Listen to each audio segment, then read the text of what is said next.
मैंने हुँ। आशीष भाई को भी बड़ी सर शालीनता से सुना। जी। और मैं अपनी बात रखने से पहले एक बात कहना चाहूँगा, आशीष साहब को मैंने बहुत बार सुना है।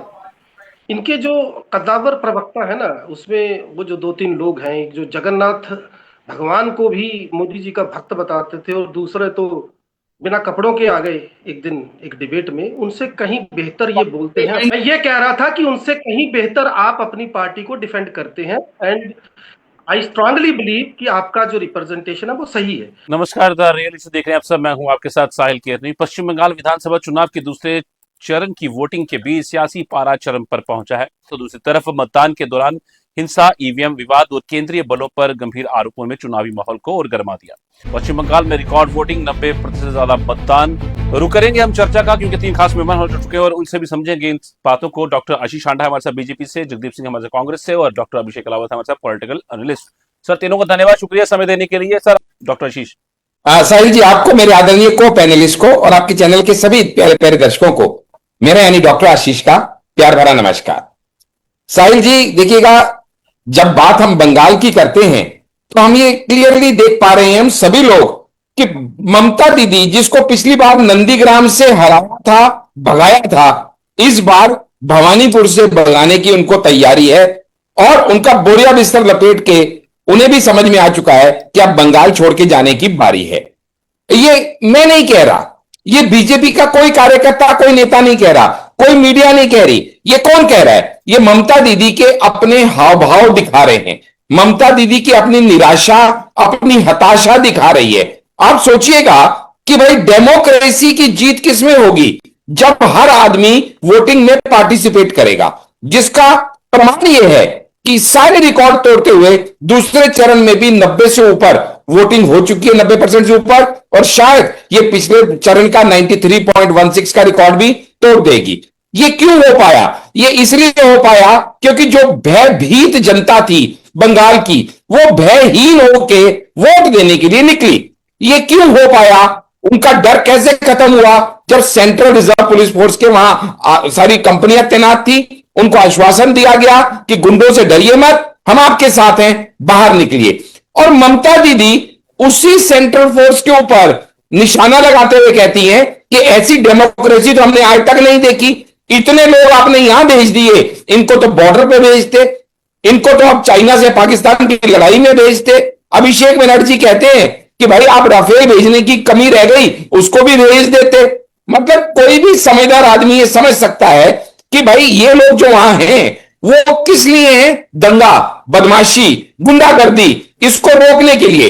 ये वो गुंडागर्दी बदमाशी है जिससे सिर्फ बीजेपी के कार्यकर्ता ही नहीं, कांग्रेस के कार्यकर्ताओं ने भी अपनी जान से हाथ गंवाया है।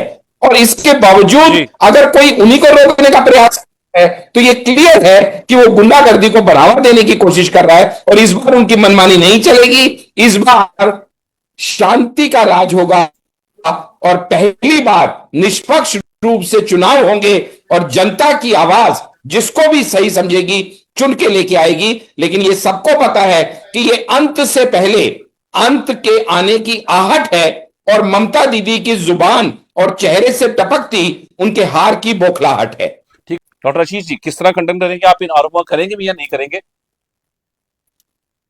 नहीं, मैं एक्चुअली क्या है, मैं अपनी बात जरूर रखूंगा, लेकिन हाथ जोड़ के विनती करूंगा जगदीप जी से कि जिस तरह से संयम से मैंने आज उनकी पूरी बात सुनी, मुझे भी बदले में उनसे वही आदर, सम्मान और संयम मिलेगा, ऐसी मैं अपेक्षा करता हूं।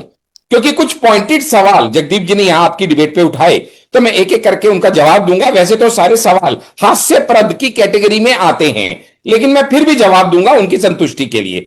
हमारे माननीय जगदीप जी से आपने सवाल क्या किया था? 5 मिनट बोले वो, लेकिन आप सवाल उनसे क्या किया था? असम के एग्जिट जो थे, ओपिनियन पोल आ गए हैं, कांग्रेस बंगाल में और असम में कहां खड़ी है? इस सवाल पे एक शब्द नहीं बोले वो, बाकी दुनिया जहां की कहानियां सुनाई। 1947 से लेके 2026 तक का पूरा इतिहास गिनवाया। ऐसे शब्दों का इस्तेमाल किया सिर्फ अपनी बात को हाईलाइट करने के लिए, जिसको बोलते हैं ब्यूटीफाई करने के लिए। संविधान की धज्जियां उड़ा दी गई, लोकतंत्र का गला रेत दिया गया। भाई कैसे? उसको जस्टिफाई भी तो करोगे या सिर्फ शूट एंड स्कूट ही करोगे? कहते हैं तबादले कर दिए गए। भाई तबादले करने क्या गैर कॉन्स्टिट्यूशनल है? क्या क्या तबादले करने इलेक्शन कमीशन ऑफ इंडिया के दायित्व के रोल के अंडर आता है? उसकी जुरिस्डिक्शन पावर्स के अंडर आता है या नहीं आता है? सिर्फ आपको पसंद नहीं है इसलिए आप सवालिया निशान लगा दो। फिर ये कहते हैं वेस्ट बंगाल में 2.5 लाख सुरक्षा कर्मियों को क्यों भेजा गया? आप क्या चाहते थे? इस बार भी वहां पे 70, 80, 90 लोग मारे जाएं, सैकड़ों की संख्या में बलात्कार हो।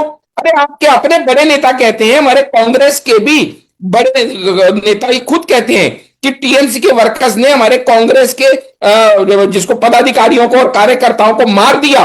लेकिन आप कहते हैं सिक्योरिटी फोर्सेस क्यों भेजे? आप क्या ये चाहते थे कि ये रक्त रंजिश चुनाव हो फिर से? फिर ये कहते हैं गंगाधर अजयपाल दागी हैं, उनको क्यों बुलाया गया? भाई दागी हैं आपकी नजर में, लेकिन आपके बड़े नेता तो बेल पे बाहर हैं। उनको अभी तक दागी कहने की हिम्मत नहीं हुई आपकी। वो जो बेल पे बाहर हैं वो साफ सुथरे हैं, और जिनके ऊपर आपने इल्जाम लगा दिया वो दागी हो गए। चलिए कोई बात नहीं।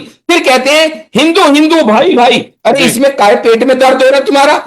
पेट में बोलता हूं हिंदू हिंदू भाई भाई, क्या पेट में दर्द है तुम्हारा? इसमें मुझे समझा दो जरा, इसमें गलत क्या कहा?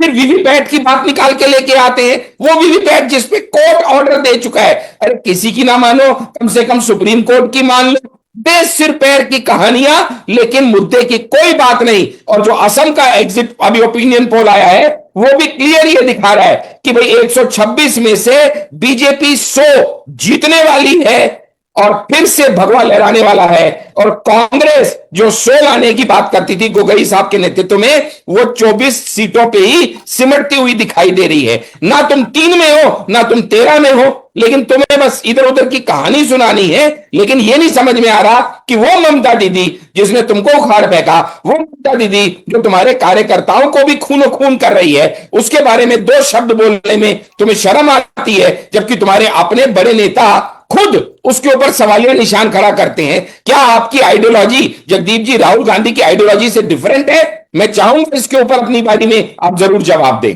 मैं सिर्फ इतना कहूंगा कि अगर 3000 क्रूड बम टीएमसी कार्यकर्ताओं के पास जब्त किए गए हैं, तो सेंट्रल पुलिस फोर्स और सीएपीएफ को बुलाना सही था या गलत था, ये जनता फैसला करे। दूसरी बात, जो हिंदू हिंदू की उन्होंने बात कही, शायद इन्हें नहीं पता, आपके दर्शकों को बता दूं, 63 सीट्स इस बार ऐसी हैं जिनमें आप ये मान के चलिएगा 40% से ज्यादा मुस्लिम पॉपुलेशन है। तो क्या ऐसे में हिंदू हिंदू हिंदुओं को इकट्ठा करना कोई जुर्म हो गया क्या? लेकिन इस बार का जो चुनाव है वो ममता वर्सेस जनता का है। जनता फैसला करेगी कि ममता का इस बार क्या करना है, क्योंकि भयभीत वोटर इस बार भयहीन होकर वोट करने की बंद बना चुका है। और ममता और कांग्रेस जितने मर्जी बहानों की बौछार लगाए, लेकिन जनता इस बार तैयार है कि ममता दीदी को पैकअप करने वाला है। और ममता दीदी की कालाकांडी को इस बार कोई बचा नहीं सकता, उसकी कोई आस उनको दूर दूर तक दिखाई नहीं दे रही, क्योंकि ये क्लियर कह दिया गया है कि हर गुंडागर्दी, हर गलत रिश्वतखोरी का हिसाब देना होगा, उससे बचा नहीं जा सकता। जनता मन बना चुकी है। ये इस बार अपना मन पूरा है उनका कि युवा विकास, महिला सुरक्षा और संस्कृति की संभाल के लिए हमें जो करना पड़े वो करेंगे। और भय, भेदभाव और भ्रष्टाचार की इस सरकार का अब पैकअप होगा, ये बहुत क्लियरली एविडेंट है, जो कि इन वोट से भी, वोट ट्रेंड से, ममता के हाव भाव से भी क्लियर दिखाई दे रहा है। लेकिन कांग्रेस के प्रवक्ता बार बार बोलने के बाद आपके और मेरे फिर भी एक शब्द भी नहीं बोल पाए कि टीएमसी में वो कहां, अपना वेस्ट बंगाल में वो कहां खड़े हैं और असम में वो कहां खड़े हैं। दुनिया जहां का ज्ञान बांट देंगे, लेकिन अपनी स्टैंडिंग के ऊपर कोई बात नहीं करेंगे। जिस रिप्रेजेंट करते हैं उसकी स्टैंडिंग पे कोई बात नहीं करेंगे, कि मनोबल उनका टूटा हुआ है। धन्यवाद डॉक्टर अश्विना सर, आपका धन्यवाद। जगदीप सिंह सर आपका भी धन्यवाद, शुक्रिया। डॉक्टर अभिषेक लाल आपका धन्यवाद, शुक्रिया समय देने के लिए, हमारे साथ जुड़ने के लिए।